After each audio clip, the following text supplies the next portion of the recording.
বাবা হিসাবে আমার খুব ভালো লাগতেছে, কিন্তু আমি এটা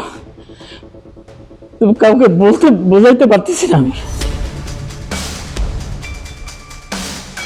গাজীপুর থেকে অপহৃত এমন ধারণায় ১.৫ মাস উদ্বেগে ছিল একটি পরিবার। তবে তদন্ত শেষে জানা গেল এটি অপহরণ নয়, পারিবারিক সংকটে কাজের খোঁজে বাড়ি ছেড়েছিল ১১ বছরের শিশু আরাফাত।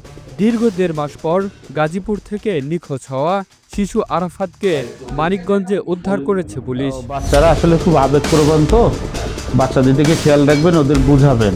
এটি অপহরণ নয় বলে নিশ্চিত করেছে পুলিশ। পারিবারিক আর্থিক সংকট ও বাবার চাকরি হারানোর কষ্টে আবেগে পড়ে কাজের উদ্দেশ্যে বাড়ি ছাড়ে ১১ বছরের আরাফাত। বাবা মাকে সাহায্য করার আশায় একাই মানিকগঞ্জে এসে একটি হোটেলে কাজ শুরু করেন সে। আইসা প্রথমে বলছি যে লোক লাগবে নাকি, পরে বলছে যে হ্যাঁ লাগবে, কিন্তু তোমার বাড়ি কোন জায়গায়। পরে বললাম যে এরকম হয়েছে যে কাজ করবো। পরে বললো যে হ্যাঁ আচ্ছা করো, এরপর থেকে কাজ করি। চান হোটেল অ্যান্ড রেস্টুরেন্ট। এদিকে ছেলেকে না পেয়ে প্রথমে সাধারণ ডায়েরি করে, পরে অপহরণ মামলা করেন পরিবারের সদস্যরা। এই সুযোগকে কাজে লাগায় একটি প্রতারক চক্র। ফোন করে শিশুকে জিম্মায় নেয়ার দাবি করা হয়। ছেলেকে ফেরত পাওয়ার আশায় পরিবার ১.৫ লক্ষ টাকা খোয়ায়। পরবর্তীতে প্রতারক চক্র গ্রেপ্তার হলেও শিশুটির কোনো সন্ধান পাওয়া যাচ্ছিল না। আমার ছেলেটা গত নভেম্বর মাসের ৯ তারিখে সকালে স্কুলের উদ্দেশ্যে বাসা থেকে বের হয়। বের হওয়ার পরে সে আর ফেরত আসে না। যখন স্কুল ছুটির টাইম পার হয়ে গেছে, তখন আমরা স্কুলে যোগাযোগ করি। স্কুল থেকে জানতে পারলাম যে স্কুল ছুটি হয়ে গেছে, এবং পরে আমরা স্কুলে সরাসরি যাই। সরাসরি যাওয়ার পরে জানতে পারলাম যে সে স্কুলে যায় নাই। এরপরে আমরা আমাদের কলিগদেরকে নিয়ে আমরা বিভিন্ন অঞ্চলে খোঁজাখুঁজি করি। যখন আশেপাশে খোঁজাখুঁজি করে না পাই, তখন আমরা থানায় যাই। থানাতে যাইয়া আমরা একটা জিডি ফাইল করি। পুলিশ খুঁজতে থাকে এবং আমরাও খুঁজতে থাকি, তার কোনো খোঁজ খবর পাই না। এর মধ্যে একটা ফোন আসে আমার বড় ছেলের কাছে। তারা জানায় যে ছেলেটা তাদের কাছে আছে, তারা কিছু টাকা দিলে ছেলেটাকে পৌঁছায় দিবে। একই দিনে এক এক করে ২৩,০০০ টাকা নেয়। বাবা হিসাবে আমার খুব ভালো লাগতেছে, কিন্তু আমি এটা কাউকে বলতে বোঝাইতে পারতেছি না। আমি যে আমার কেমন লাগতেছে। পারিবারিক অভিমান আর আর্থিক সংকট থেকেই বাড়ি ছেড়ে বের হয়ে যায় আরাফাত। আব্বুর চাকরি গেছে অনেকদিন হয়েছে, এখন আমার মনে হইলো যে আব্বুর সাহায্য করা দরকার। এই জন্য এখন মানিকগঞ্জ বাস স্ট্যান্ডে চান হোটেলে আমি ডিউটি করি।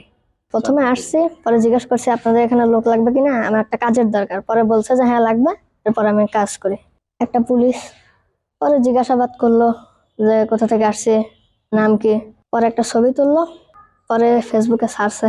ফেসবুকে ছাড়ার পরে যেখানে এখন পাইছে সবাই, পাইছে হচ্ছে পুলিশ।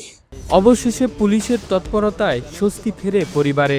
বলে গত ২৪ তারিখ দিবাকালীন রাত্রে আমার রাত্রিকালীন ডিউটি চলতেছিল। তখন রাত মানে ৪টার দিকে ওরে আমি মানিকগঞ্জ বাস স্ট্যান্ডে একটা হোটেলে পাই। পাওয়ার পর ওর আমি জিজ্ঞাসাবাদ করি, ওর চেহারা দেখে আমার সন্দেহ হয়। পরে আমি ওর নাম ঠিকানা লিখি, লেখার পরে ওর সংশ্লিষ্ট থানায় আমি যোগাযোগ করি।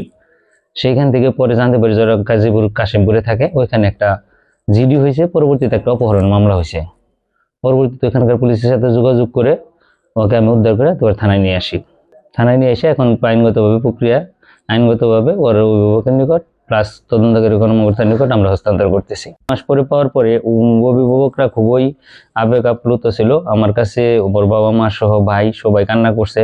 তো ওদের কান্না দেখে আসলে আমারও তখন কান্না চলে আসছিল যে একটা শিশু বাচ্চা ১০-১১ বছরের ১২ বছরের ১.৫ মাস নিখোঁজ থাকে, এটা প্রত্যেকটা বাবা মা সহ ভাই সবার জন্য একটা আসলে অনেক অনেক কষ্টের একটা বিষয়। তো চেহারা দেখেই আসলে আমার ভালো লাগছে। পরবর্তীতে জিনিসটা আমার সন্দেহ হয়েছে যে না, এই চেহারার একটা ছেলে লেখাপড়া করার কথা, ও কি জন্য আবার এই হোটেলে কাজ করবে ওয়েটারের। পরে পরিচয় নিশ্চিত করে তাকে হেফাজতে নেয় পুলিশ। নিখোঁজ হয় আপনার ৯/১১/২৫ তারিখ, ২৫ তারিখে। প্রথমে আমরা থানায় একটা নিখোঁজ জিডি হয়, যার নাম্বার ৪১১, তারিখ ৯/১১/২৫। পরবর্তীতে আমরা আশেপাশে সিসি ফুটেজ ক্যামেরা সহ বিভিন্ন মাধ্যমে চেষ্টা করি এবং কিছু অপহরণের কিছু আমরা সত্যতা পাই। পরবর্তীতে আমরা এই নিখোঁজ জিডি করে আমরা একটা মামলা একটা রুজু করি। মামলা নম্বর কাশিমপুর থানার মামলা নম্বর ১৬, তারিখ ১৯/১১/২৫ নারী। তো মামলা হওয়ার পরে আমরা এই ভিকটিমকে উদ্ধার করার জন্য ঢাকা সহ আশেপাশের প্রায় সবগুলো জেলাতে আমরা অভিযান করি। আমরা এক পর্যায়ে নারায়ণগঞ্জ জেলার ২৫০০ থানা এলাকা থেকে এই ঘটনার সঙ্গে জড়িত আমরা একজনকে, যিনি আপনার ২৫,০০০ আর ১২,০০০, টোটাল ৩৭,০০০ টাকা ওই মামলার যে বাদী ভিকটিম আরাফাতের আবু জাফর সাহেব ওনার কাছ থেকে বিকাশে নেয়।